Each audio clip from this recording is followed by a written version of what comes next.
Welcome to Amherst. My name is Emily Elizabeth Dickinson. Elizabeth is for my Aunt Elizabeth Currier. She's Father's sister.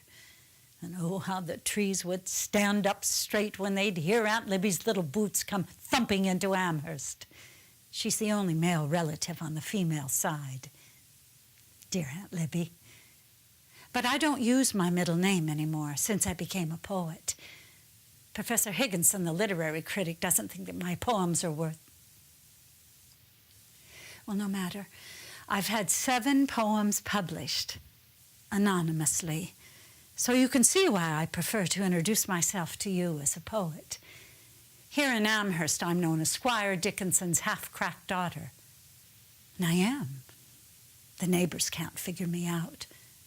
I never crossed my father's ground to any house or town. I haven't left the house in years. The soul selects her own society, then shuts the door. I'm nobody. Who are you? Are you nobody too? There's a pair of us. Don't tell.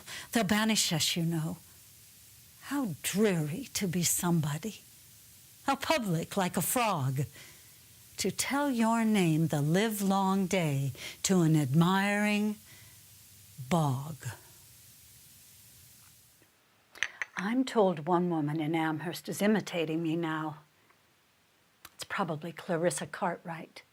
Just what Amherst needs, another eccentric. I've never said this to anyone, but I'll tell you, I do it on purpose.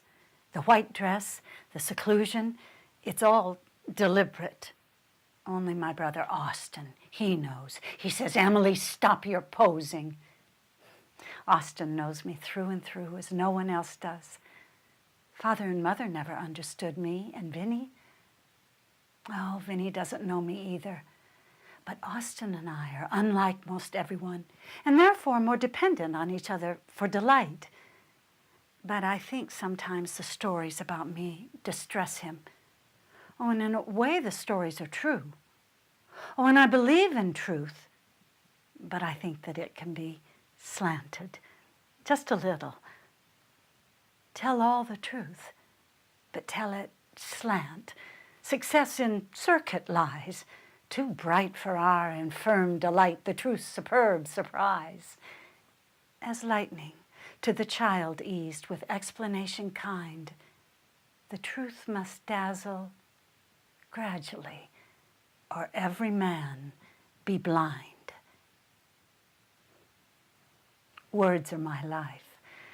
I look on words as if they were entities, sacred beings. There are words to which I lift my hat when I see them sitting on the page. Sometimes I write one. Circumference. And I look at its outlines until it starts to glow brighter than any sapphire. I hesitate which words to take when I write a poem. A poet can choose but a few words, and they have to be the chiefest words, the best words. A word is dead when it is said, some say. I say it just begins to live that day. If I read Keats, Shelley, Shakespeare, Mrs. Browning, Emily Bronte, oh, what an afternoon for heaven when Bronte entered here, and they make me feel so cold that no fire could ever warm me. I know that is poetry. Have you ever felt that way? If I feel as if, physically, as if the top of my head were taken off, I know that is poetry. These are the only ways I know. Are there any others? Do you know that each one of you is to me a poem? Each one a rare creation. And that is why I love you, and you love me whether we realize it or not. I learned that secret a long time ago about the souls of people. And I thought that being a poem oneself precluded the writing of poetry. But I saw my mistake. The poet lights the lamp, and then goes out himself. But the light goes on and on. Essences are labeled. No, that's not the best word. Essences are marked for immortality. If I can stop one heart from breaking, I shall not live in vain. If I can ease one life the aching, or cool one pain, or help one fainting robin unto his nest again, I shall not live in vain. I keep my finished ones in here. I'll tell you how the sun rose, a ribbon at a time. The steeple swam in amethyst, the news like squirrels ran, the hills untied their bonnets, and the bobolinks begun. And I said softly to myself, that must have been the sun. And how it set, I know not. There seemed a purple stile that little yellow boys and girls were climbing all the while, till when they reached the other side, a dominie in gray put gently up the evening bar and led the flock away.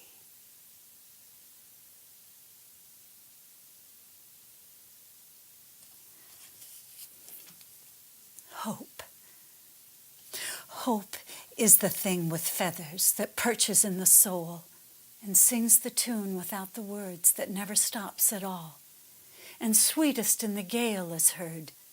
And sore must be the storm that could abash the little bird that kept so many warm. I felt it on the chillest lands and on the strangest sea, yet never in extremity it asked a crumb of me. Our visit's been easier than I thought it would be. We so seldom have guests anymore.